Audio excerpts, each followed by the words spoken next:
नमस्कार। सत्य हिंदी के सिनेमा शो में आपका स्वागत। आज सिकंदर फिल्म की समीक्षा। खोदा पहाड़ और निकला सिकंदर।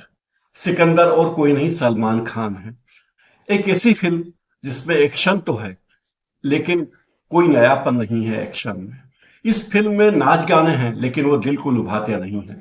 रोमांटिक डायलॉग हैं लेकिन वो मन को नहीं छूते, दिल को नहीं छूते। और कॉमेडी के सीन ऐसे हैं जो न तो हंसाते हैं न मुस्कुराने को बाध्य करते हैं। लेकिन फिल्म है सलमान खान की, बहुप्रचारित फिल्म है। और इस फिल्म में रश्मिका मंदाना भी है, उनकी हीरोइन है। और रश्मिका मंदाना की 3 फिल्में लगातार सुपर डुपर हिट रही हैं, ब्लॉकबस्टर रही हैं। उम्मीद की जाती थी कि ये उनकी चौथी ब्लॉकबस्टर फिल्म होगी। सलमान खान इस फिल्म में राजा साहब बने हैं, राजकोट के पूर्व राजा की औलाद, लेकिन लोग उन्हें अभी भी राजा साहब ही मानते हैं। राजा साहब को उनके दादा सिकंदर कहते थे, इसलिए उन्हें कुछ लोग सिकंदर भी कहते हैं। और उनका मूल नाम है संजय, क्योंकि राजा साहब की माताजी सुनील दत्त और नरगिस की बहुत बड़ी फैन थी और उन्होंने सुनील दत्त नरगिस के बेटे संजय दत्त के नाम पर अपने बेटे का नाम संजय रखा। तो 3 नाम वाले सलमान खान है इस फिल्म में। रश्मिका मंदाना उनकी पत्नी है, ऐसी पत्नी जिससे उन्होंने शादी की है एक मजबूरी के चलते। रश्मिका की जान बचाने के लिए उन्होंने शादी की, लेकिन शादी के बाद उनके पास अपनी पत्नी के लिए समय नहीं होता, एक एक पल का समय नहीं होता। उनकी पत्नी पेंटिंग करती है, अपने पति को दिखाना चाहती है, लेकिन हीरो के पास समय नहीं है क्योंकि वो बहुत बड़ा आदमी है। क्या करता है ये बता दें। उनकी पत्नी उनके लिए कुछ खास व्यंजन बनाती है, उनके पास समय नहीं है। यहां तक कि उनकी पत्नी को पता चलता है कि वो मां बनने वाली है और वे संदेश अपने पति को देना चाहती है, लेकिन ये संदेश सुनने के लिए भी हीरो के पास समय नहीं है। लेकिन फिर भी गाने, मौके बेमौके वो गाने गा लेते हैं। उनकी पत्नी एक पुराना गाना दोहरा देती है, हमको मिली हैं आज ये घड़ियां नसीब से। और वो गाना भी उनकी स्मृतियों में चलता रहता है। अब रश्मिका मंदाना की उम्र है 28 साल और सलमान खान है 60वें वर्ष में। तो ये डायलॉग भी फिल्म में रखा गया है कि मैंने उससे शादी की उसकी जान बचाने के लिए, हालांकि हमारी उम्र में बहुत अंतर है। यानी ये गिल्ट लेकर तो सलमान खान फिल्म में थे ही। अब इस फिल्म को लेकर उनका गिल्ट और बढ़ता है। कहानी कुछ इस तरह बनाई गई है कि रश्मिका मंदाना की मौत असमय होती, क्योंकि हीरो के बहुत सारे दुश्मन हैं। हालांकि हीरो के बहुत सारे चाहने वाले भी हैं। उन्होंने अपनी 3000 एकड़ निजी संपत्ति पर लोगों को घर बनाकर रहने के लिए दे दिए, उनके सारे खर्चे उठाते हैं, इसलिए वो अपने इलाके में बहुत लोकप्रिय हैं। लेकिन उन पर आपराधिक मामले की शिकायत 49 शिकायतें उनके खिलाफ थाने में दर्ज है, लेकिन पुलिस उनका कुछ नहीं करती या कर नहीं पाती। हर जगह राजा साहब के घुसपैठिए बैठे हुए हैं, उन्हें मुखबिरी करके बता देते हैं कि साहब आपके खिलाफ क्या होने वाला है, आप कहाँ मुश्किल में आने वाले हैं। और उनकी पत्नी उन्हें इतना चाहती है कि वो राजा साहब के लिए हमेशा दीवार बन के, उनकी रक्षा के लिए दीवार बनकर खड़ी रहती है। लेकिन राजा साहब को मारपीट का शौक है और मारपीट के दृश्य भी इस फिल्म में कहां कहां दिखाए गए। फिल्म के शुरुआती दृश्य में ही हवाई जहाज में बिजनेस क्लास में मारपीट के दृश्य फिल्माए गए। एक बड़ा ही मारपीट मारामारी का दृश्य फिल्माया गया रेलवे क्रॉसिंग के ऊपर, जब रेल आ रही है बैकग्राउंड में। एक और मारपीट का दृश्य फिल्माया गया है अस्पताल के परिसर में। एक और बड़ा फाइटिंग सीन फिल्माया गया है धारावी की कथित झोपड़पट्टी में। इस तरह के बहुत सारे सीन लोकेशन के हिसाब से फिल्माए गए हैं, जिसमें हीरो अकेला आदमी है जो 200-200 लोगों से निपट लेता है। अब कहानी एक ऐसे संदेश को लेकर आगे बढ़ती है कि लोगों को ऑर्गन डोनेशन करना चाहिए।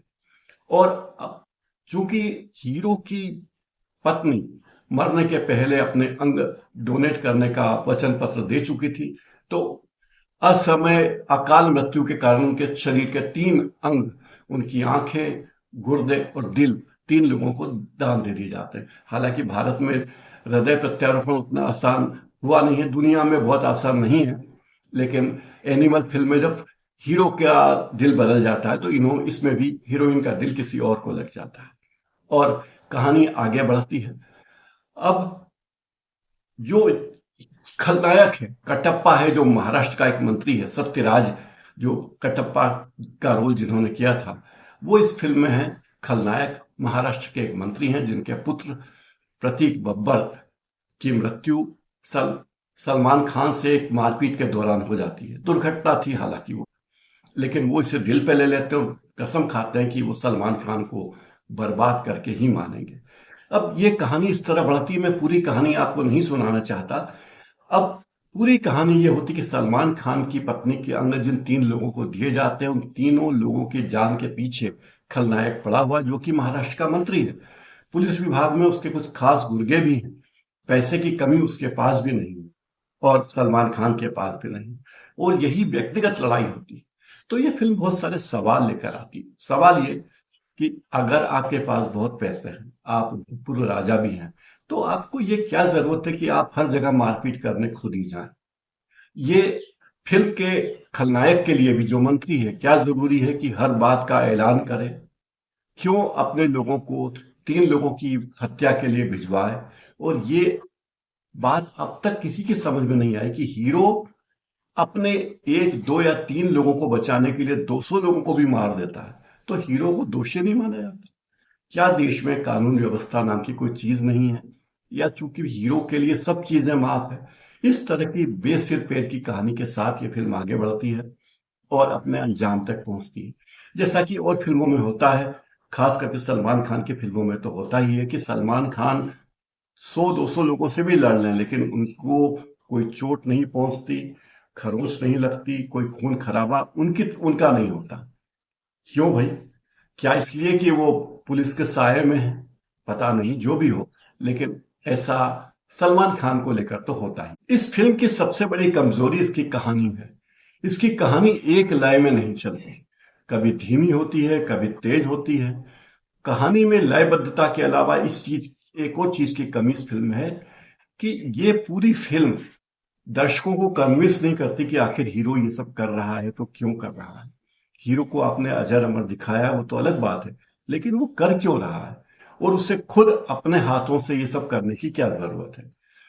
तीसरी बात, इस फिल्म में भव्यता को जिस तरह दिखाया गया है, राजकोट के पूर्व राजा जिनकी बहुत सारी खदानें हैं, एक बार खदान का जिक्र जरूर है, लेकिन उनके कारोबार के बारे में कुछ बताया नहीं गया कि उनके पास इतनी करोड़ों अरबों की दौलत कहां से आई।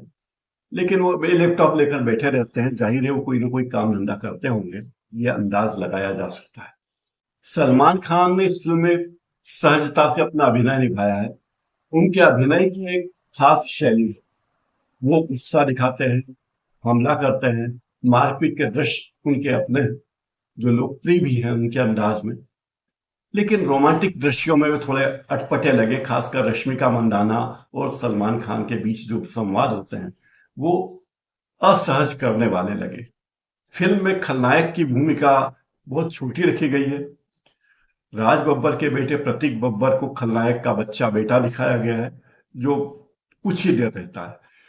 दर्शकों को यह बात भी अखरती है कि रश्मिका मंदाना का रोल काफी छोटा है और शुरू के 30-35 मिनट में ही उनका रोल खत्म हो जाता है, फिर वो फ्लैशबैक में ही आती है। तो रश्मिका मंदाना का रोल फ्लैशबैक का ही है।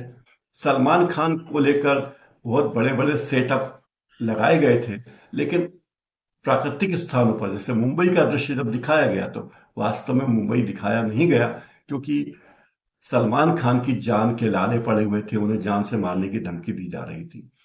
कई सारे कलाकार इस फिल्म में और भी हैं। संजय कपूर हैं, अनिल कपूर के भाई, उनका भी छोटा सा रोल है। शर्मन जोशी, काजल अग्रवाल भी अपने अपने रोल में फिट हैं, लेकिन कोई बहुत बड़ी भूमिका उन लोगों को नहीं दी गई है। फिल्म में केवल सलमान खान सलमान खान सलमान खान को ही दिखाया गया। गजनी फिल्म से मुरुगदास के बारे में कहा जाता था कि वो बड़े अनूठे डायरेक्टर हैं, लेकिन उसके बाद की 2-3 फिल्में भी ठीक ठाक रही। ये फिल्म उन्हीं की है, लेकिन ये फिल्म गजनी जैसा कोई बड़ा प्रभाव डाल पाएगी दर्शकों पर, मुझे नहीं लगता। मेरी राय में ये फिल्म ऐसी है जो केवल सलमान खान के प्रशंसकों को ही पसंद आएगी, क्योंकि फिल्म दर्शकों को कन्विंस नहीं करती। आज के मेरे इस कार्यक्रम में फिलहाल इतना ही। अपनी राय जरूर लिखिए और चैनल को लाइक सब्सक्राइब जरूर कर लीजिए।